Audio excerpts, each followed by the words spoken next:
الحمد لله رب العالمين والعاقبة للمتقين والصلاة والسلام على أشرف الأنبياء والمرسلين وعلى آله وأصحابه أجمعين أما بعد فأعوذ بالله من الشيطان الرجيم بسم الله الرحمن الرحيم إن الله وملائكته يصلون على النبي يا أيها الذين آمنوا صلوا عليه وسلموا تسليما صلى الله على محمد وعلى آله وصحبه وسلم صلى الله على سيدنا محمد وآله وصحبه وسلم صلى الله على سيدنا محمد وآله وصحبه وسلم رب اشرح لي صدري ويسر لي أمري واحلل عقدة من لساني يفقهوا قولي سبحانك لا علم لنا إلا ما علمتنا إنك أنت العليم الحكيم সম্মানিত উলামায়ে কিরাম পিতৃ সমতুল্য দাড়ি পাকা মুরব্বিয়ান আযম অত্র এলাকার সর্বস্তরের দিনদার পরহেজগার নামাজি আমার ভাই বন্ধুগণ রব্বুল আলামিনের দরবারে শুকরিয়া আদায় করছি যে মহান রব্বুল ইজ্জত আজকের এই মোবারক দিনে বরকতময় সময়ে রহমতপূর্ণ স্থান আল্লাহর ঘরে এসে বসে জমা পূর্ববর্তী আলোচনায় আমাদেরকে অংশগ্রহণ করার সুযোগ দিয়েছেন, সুস্থতা ও তৌফিক দিয়েছেন। সে রব্বুল আলামিনের দরবারে শুকরিয়া আদায় করে প্রাণ খুলে মুহাব্বতের সাথে বলি আলহামদুলিল্লাহ। লক্ষ কোটি তার চেয়ে অধিক দুরূদ সালামের হাদিয়া আল্লাহ তাআলা আমাদের সকলের পক্ষ থেকে রহমাতুল লিল আলামিন মুহাম্মদ রাসূলুল্লাহ সাল্লাল্লাহু আলাইহি ওয়াসাল্লামের নূরের কদম মুবারকে পৌঁছে দিন। সকলে বলি আল্লাহুম্মা আমিন। প্রিয় হাজিরিন, আজকে আমরা আমাদের সুনির্দিষ্ট পরিসরে সুনির্দিষ্ট সময়ে আলোচনা রাখার চেষ্টা করব ইনশাআল্লাহ। ফাদাইলুল মসজিদিল আকসা আল মুবারক ওয়াশ শুহাদাউ আহবাবুল্লাহ। মসজিদুল আকসা ফিলিস্তিনের এই পুণ্যভূমি মসজিদুল আকসা ফজাইল, মর্যাদা এবং মর্তবা কোরআন এবং হাদিসে কি এসেছে এবং আল্লাহর প্রতি যারা শহীদ হন তারা যে আল্লাহর প্রিয় বান্দা, প্রিয়, এই বিষয়ে ছোট্ট পরিসরে আমরা একটি আলোচনা করার চেষ্টা করবো ইনশাআল্লাহ। আল্লাহ তাআলা আমাদের এই আলোচনাকে ইখলাসের সাথে করার বোঝা আমাদের প্রাত্যহিক জীবনে আমল করার তৌফিক দান করুন। সকলে বলি আল্লাহুম্মা আমিন। আজকে আমরা খুব সুন্দর পরিবেশে সুন্দর একটি পরিস্থিতিতে জুমার পূর্ববর্তী আলোচনায় অংশগ্রহণ করেছি। জমা করার জন্য, জুমা আদায় করার জন্য আমরা এখানে এসেছি, সমবেত হয়েছি। অথচ ঠিক এই মুহূর্তে আমাদের এই দ্বীনী ভাই এবং বোন এবং পৃথিবীর সর্বশ্রেষ্ঠ মর্যাদাময় জায়গার ভিতর থেকে একটি জায়গা ফিলিস্তিন, এই মুহূর্তে ফিলিস্তিনে লক্ষ লক্ষ নারী, পুরুষ, যুবক, বৃদ্ধ, আবাল, বনিতা, শিশু থেকে শুরু করে অসংখ্য মানুষ দখলদারদের, জালেমদের, আল্লাহর দ্বীনের দুশ্মনের ভিতরে দিনাতিপাত করছে। আজকে যখন আমরা নামাজ পড়ার জন্য এসেছি, আজকে হয়তো ফিলিস্তিনে মসজিদুল আকসা সহ অন্যান্য মসজিদে স্বাভাবিকভাবে নামাজ পড়াও তাদের পক্ষে সম্ভব হচ্ছে না বা হবে না। গত 6 দিনে আল জাজিরার একটি নিউজ পোর্টালে এসেছে, দীর্ঘ বছরের পর বছর, যুগের পর যুগ আমেরিকা এই পরাশক্তি জুলুম করেছে আফগানের উপরে, ইরাকের উপরে। আফগানিস্তানে সারা বছর যত বোম্বিং করে নেয়, যত বোমা নিক্ষেপ করে নেয়, গত 6 দিনে ইসরায়েলের এই গাজার ফিলিস্তিনের ছোট্ট একটি উপত্যকা, এই 6 দিনে তার চাইতে কয়েক গুণ বেশি বোমবিং তারা সেখানে করেছে। নাউযুবিল্লাহ লানাতুল্লাহি আলা যালিমিন। আল্লাহ এই দ্বীনের দুশমনদের উপরে আল্লাহর গজব নাজিল হোক। সকল বলি আল্লাহুম্মা আমিন। আজকে প্রিয় হাজিরিন, মসজিদুল আকসা এটি কেন এত পবিত্র? গত কিছুদিন আগে আমাদের এক বড় ভাইয়ের এক বন্ধু মালয়েশিয়া থেকে ফ্যামিলি নিয়ে একসাথে থাকতো, মালয়েশিয়ার ইউনিভার্সিটি থেকে পিএইচডি করেছে 3 মাস আগে। সেই ইউনিভার্সিটিতে পিএইচডি করে সেখানে মালয়েশিয়াতে ভালো চাকরির অফারও ছিল, কিন্তু সে ফ্যামিলি, বউ বাচ্চা সবাইকে নিয়ে নিজের দেশে ফিরে যায়। এবং সে বলে, আমরা যদি ভালো ডিগ্রি অর্জন করে দেশের বাইরে থেকে যা, তাহলে জেরুজালেমের এই পুণ্যভূমির ফিলিস্তিনের এই মসজিদুল আকসাকে রক্ষা করবে কে? তিনি ফিরে গেলেন গতকালকে রাতে 12টার দিকে।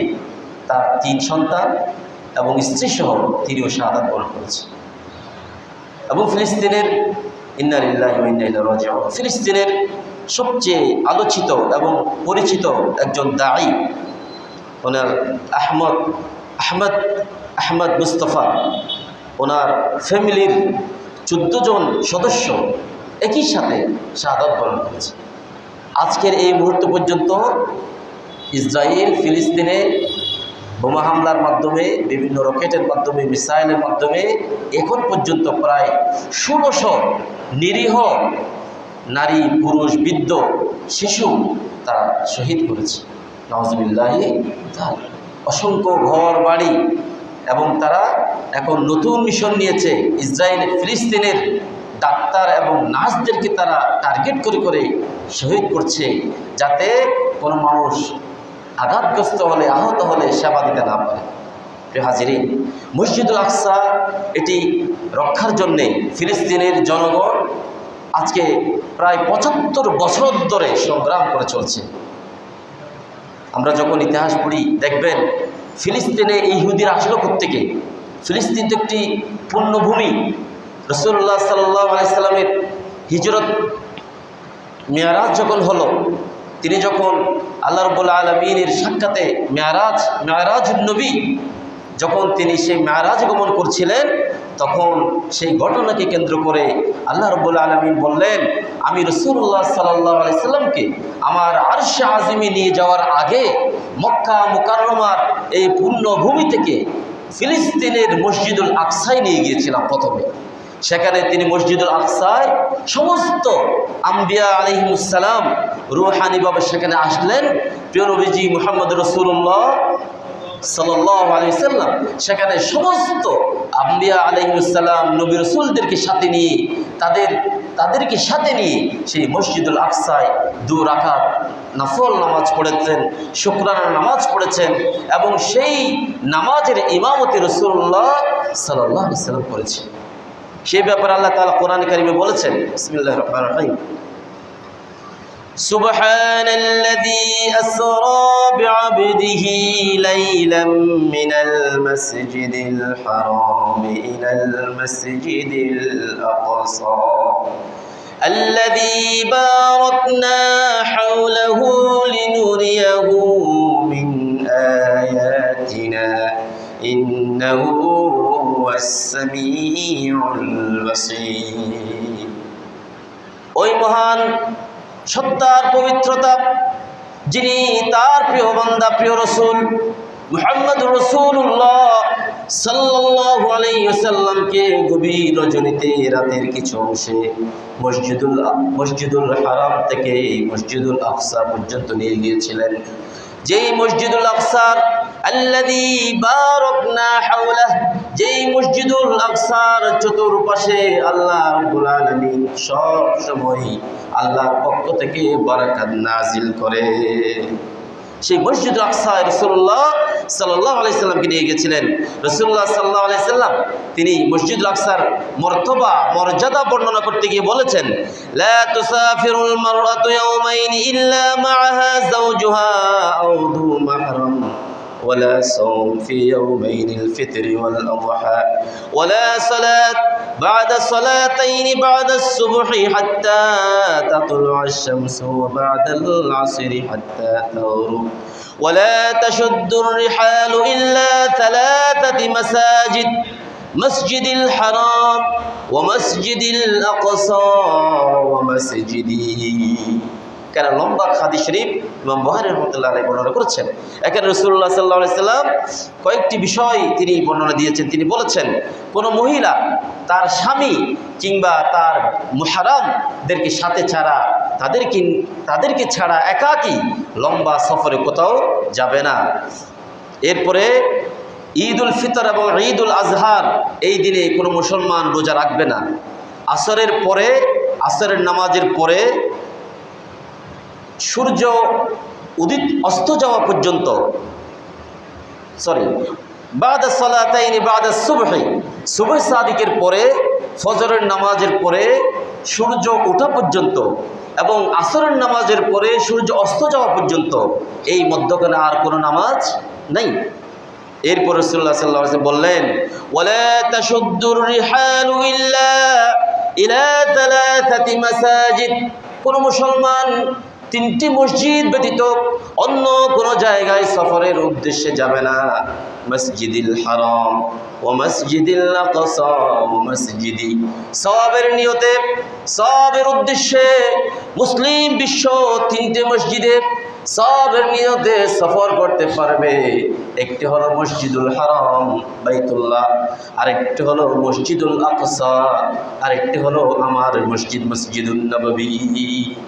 তাইলে মসজিদুল হারাম ও মসজিদুল আকসা ও মসজিদুল নববী এই তিন জায়গায় সফর করা যাবে নিয়ত নিয়ে সওয়াবের উদ্দেশ্যে। তাহলে সেখানে মসজিদুল আকসার কথা বলে মসজিদুল আকসার মর্যাদাকে বাড়িয়ে দিয়েছেন রাসূলুল্লাহ সাল্লাল্লাহু আলাইহি সাল্লাম। বুখারী রাহিমাহুল্লাহ তাআলা থেকে বর্ণিত আবু যর গিফারী রাদিয়াল্লাহু তাআলা আনহু তিনি বলছেন আমি রাসূলুল্লাহ সাল্লাল্লাহু আলাইহি ওয়াসাল্লামকে প্রশ্ন করলাম, ক্বালা কুলতু ইয়া রাসূলুল্লাহ সাল্লাল্লাহু আলাইহি ওয়াসাল্লাম আইয়ু মসজিদিন উদিআ ফিল আরদি আউয়াল, ইয়া রাসূলুল্লাহ পৃথিবীর জমিনে সর্বপ্রথম কোন মসজিদ তৈরি হয়েছে? রাসূলুল্লাহ সাল্লাল্লাহু আলাইহি ওয়াসাল্লাম জবাব দিলেন, ক্বালা আল মসজিদুল হারাম, সর্বপ্রথম তৈরি হয়েছে প্রতিষ্ঠা করা হয়েছে সেই মসজিদের নাম কি? মসজিদুল হারাম বাইতুল্লাহ। ক্বালা আবু যর গিফারী রাদিয়াল্লাহু তাআলা আনহু বলেন আমি আবার প্রশ্ন করলাম, কুলতু সুম্মা আইয়ু ইয়া রাসূলুল্লাহ, ইয়া রাসূলুল্লাহ সাল্লাল্লাহু আলাইহি ওয়াসাল্লাম এরপরে কোন মসজিদ? ক্বালা রাসূলুল্লাহ সাল্লাল্লাহু আলাইহি ওয়াসাল্লাম আল মসজিদুল আকসা, এরপরে মসজিদুল আকসা নির্মিত হয়েছে। তিনি প্রশ্ন করলেন, কুলতু কাম বাইনাহুমা ইয়া রাসূলুল্লাহ, রাসূলুল্লাহ সাল্লাল্লাহু আলাইহি ওয়াসাল্লাম মসজিদুল হারাম এবং মসজিদুল আকসার প্রতিষ্ঠার ব্যাপারে নির্মাণের মাঝামাঝি কত সময় ছিল?